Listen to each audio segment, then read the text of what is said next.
What is going on, folks? It is Dr. Remy LeBeau, and I'm coming at you once again from the X lair to provide you my deep and insightful thoughts into something that I don't normally talk about. Actual comic books that have actual comic book stories in them. And the reason why I had to get on here and talk about what I'm about to talk about is because, my mind is freaking blown. This is Planet Size X-Men. It is, I believe, the either 7th or 8th issue, chapter, as it were, perhaps, of the Hellfire Club gala event that is going on right now in the X-Men. So we were teased this very elaborate, extravagant party where there's high fashion, everybody's wearing like mutant couture. There's a mutant fashion designer that designed all sorts of interesting outfits for folks. They're bringing all sorts of Earth people to Krakoa, the island. By the way, if you don't know anything about the X-Men, I'm not going to explain everything, so I don't recommend you get spoiled. I recommend you go and read this issue. This is talking to people that have actually read it. If you have not read it, do not watch this video. You need to be surprised by it. Please read the story. It's fucking amazing. And you'll thank me eventually. So we were teased that this is going to be this gala and that things are going to happen. They're going to announce a new X-Men team, which is new because they haven't really had a proper X-Men team since the whole House of X, Powers of X thing happened. So let me just grab that, guys, right here. This is the House of X, Powers of X. It started now almost 2 years ago. Redefine the status quo for the X-Men, setting up the island nation of Krakoa, uniting all of the mutants on the planet in one place in their own nation. It was freaking awesome. It's changed everything. And then, of course, we had the pandemic, and that halted the momentum of the storytelling. But we got back on track, and earlier this year, we had what was called X of Swords, which was the first big crossover amongst all of the storylines. And that one involved Apocalypse and this sister island to Krakoa, which is called Arakko. And it has all these other mutants on it, and all sorts of crazy stuff happens with that. I'm not going to get into the details, but at the end of that, this island nation of Arakko remains on Earth and has all these mutants on it, millions of mutants. And they are not used to sort of civilized life on Earth. They're very much about warring and conquering. They've been fighting for their existence forever. So they are all warriors, and they are just as toughened and hardened as people can possibly be. And so this story is sort of since this whole era has begun, we haven't had a proper X-Men team. And so we were teased that this was going to be the story where the new X-Men team was going to be announced, and they're starting a new ongoing series, I believe, in a month or two. And so, that was teased to be the big thing. But within this entire event that was going on, that was, it seemed to be sort of a standard sort of thing. There was this planet-size X-Men that was going to come out. Now, everybody knows that there is such a thing as the giant-size X-Men. I don't think I have one handy here. But Giant Size X-Men was the comic. It came out, I have to say it was the 70s, early 70s.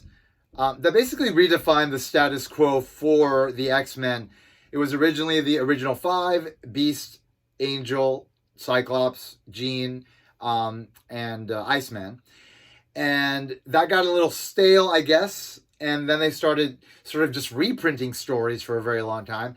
And then you had Chris Claremont come on with Dave Cockrum, and then was it Chris? It was Chris Claremont. I believe it was it? I forget who. I'm pretty sure. Anyway, Giant Size X-Men came out. That introduced the whole diverse team of X-Men that we sort of know today. Included Storm, it included Wolverine, it included Colossus, Nightcrawler, a lot of the staples, Sunfire, the Japanese one. There's Thunderbird, who was a Native American who got killed after 3 issues. Anyway, that redefined X-Men, right? So giant size X-Men has always been this sort of monumental aspect of what the X-Men are. And then you had a series of giant-sized X-Men sort of things that went on recently throughout this era of the X-Men, focusing on different characters. And so when they announced this planet-sized X-Men, you're thinking, okay, so this is going to be some leveling up shit, but like you couldn't really imagine what they were planning on doing because, like, I mean, you couldn't. Because it's completely left field stuff, which is great. I freaking love it. I've had a great fucking day reading this story. I've read it twice now. I read it last night. I watched Loki last night, and then I waited to see if Marvel's app would have the issue upload. And then finally it did around like 1 a.m. So I read it, and I was bawling by the end. I was like so happy. I was like so taken aback. It was just so shocking. I was just like, I couldn't believe what I was reading, and ultimately I couldn't believe what the implications of what was happening were going to be. Like, I couldn't believe what was potentially going to come as a result of this event, which is so big. You know, it's going to change the entire landscape of not just mutants, but the entire Marvel universe. And it's going to affect storytelling moving forward. And I know that all of this is part of some crazy big plan that is in place to ultimately bring a lot of this sort of version of the world of mutants into the MCU, which is very exciting because this stuff is like top shelf stuff. Like, the X-Men has not been this good in a very long time.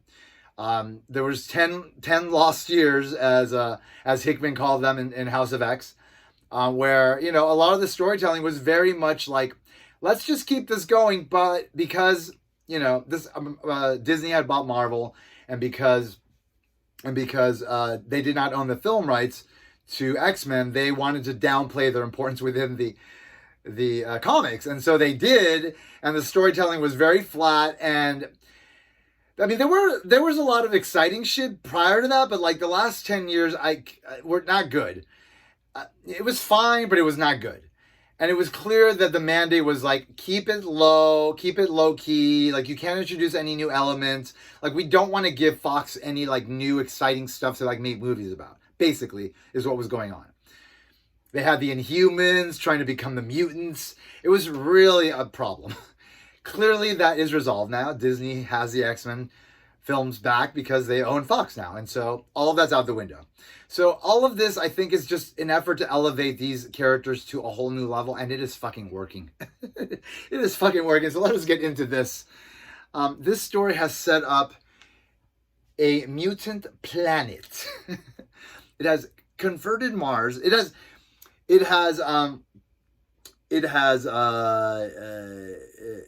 has turned Mars into a living planet. It has reignited its core. It has created an atmosphere. It has ultimately created a habitat that is able to be lived in. Arakko gets transported there, so now there's millions of mutants there. A bunch of really amazing structures have been built. Sort of this diplomatic circle above this lake, you know, where people of Sol, which I guess is our solar system, will be able to resolve problems before they begin. So there's diplomacy, there's habitat. The mutants needed a place to grow their drugs, the flowers, so that they can sell these drugs, so that they can ultimately meet the demand, because there's like huge demand on Earth for these life-saving drugs that they're providing, right? So all this stuff, you have a planet now that is able to have unlimited amount of land to grow the drugs. So that solves a lot of problems. The Araki, which are the Arakko mutants, were not behaving well on Earth, and they were starting to become a problem. This was Magneto's idea, and it was his way of sort of solving this problem, while also sort of elevating like the whole sort of stature of the X-Men, because ultimately by the end it is established that Arakko is the capital of our solar system, is what they declared. That's a very aggressive move, but of course, I mean, Magneto's very aggressive, and like there are a lot of very aggressive mutants within this sort of council of Krakoa that's ruling the mutant nation, right? That ultimately is dictating what they're doing. So there is a lot of sort of aggressive force behind a lot of what's being done, and hey, there was a lot of aggressive force that was going after the mutants to begin with. And so this is the perfect balance to that. And ultimately, it all just feels like such a great evolution. But I just never thought that this is where we were going. Like, we had an island nation, now we have a planet. I mean, that is just mind-blowing. And now the possibilities are endless. There are so many cool stories that can be told now. So many cool stories. And like, everything that's been happening has been building to this, clearly. Like, you needed every step of the way to happen to get to this point. And so I'm really excited about that. There is another event happening soon. It's called Inferno, because Mystique is trying to get Destiny back, which is her wife. And Xavier, Magneto, and Moira, who's being kept alive in secret, know that Destiny is a threat because Destiny will know about Moira. And so they don't want to resurrect her, but Mystique was told by Destiny at one point, like, if they don't let you resurrect me, I believe this was sort of what was told to her, then you got to burn the place down. So I think Mystique is going to go about trying to destroy Krakoa or bring down the island nation for whatever reason. I mean, for her reasons, but in whatever way she's going to do it. And so, like, we assume that was going to lead to the destruction of... Well, I mean, people are assuming. I never assume myself, but people were assuming that was going to lead to sort of the destruction of everything that's already been established with the Krakoa nation, everything that Hickman established. Well, it turns out that is not the case. And so, whatever's going to happen in Inferno cannot affect... I mean, maybe it can affect the planet, but maybe not. We'll see. Anyway, we have a mutant planet now, and it is gorgeous. The art in this book is... it is just spectaculoso. I mean, this is Pepe Larraz, who is freaking amazing. Everything looks freaking great.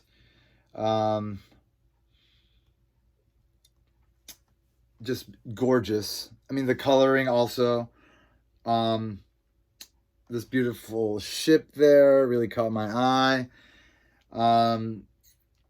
Jamie Braddock plays a big role. We have a lot of these interesting sort of new mutants from Morocco being introduced.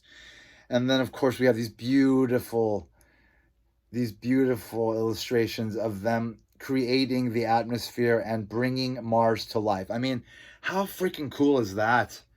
And then bringing Morocco to Mars. It's just gorgeous.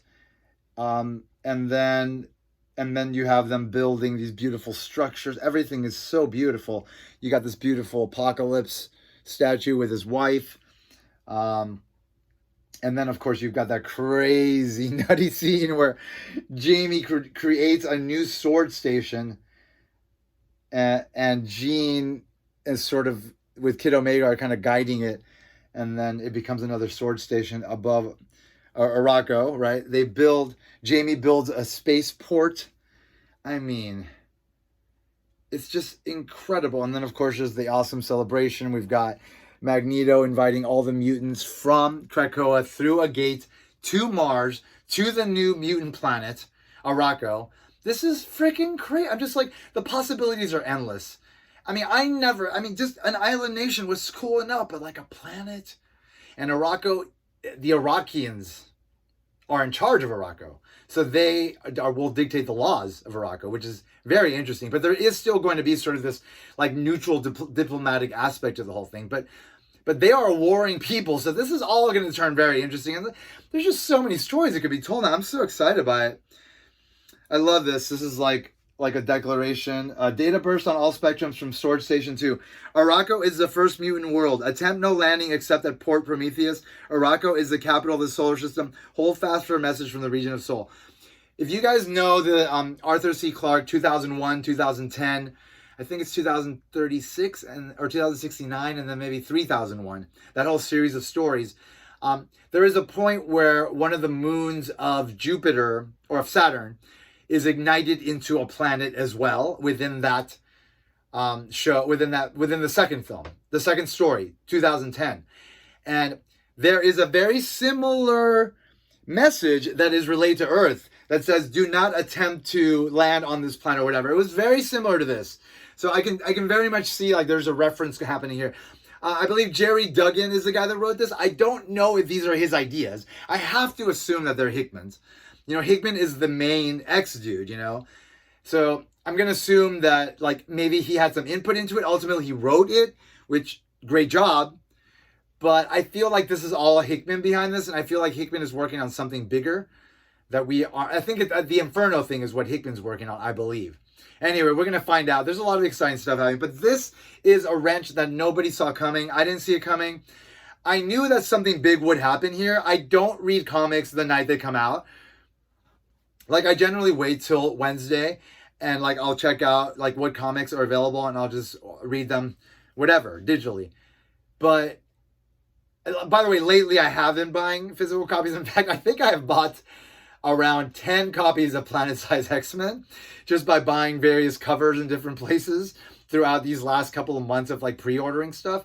So I definitely have like physical copies, but I've learned now that physical copies are dope, but they need to be protected.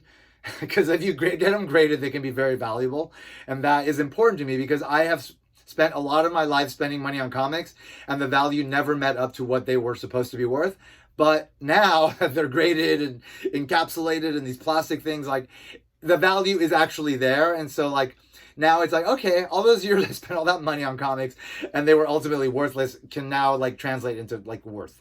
So I'm buying physical comics now, and you know, I keep them, and they're highly sacred to me, and I love every fucking moment of having them.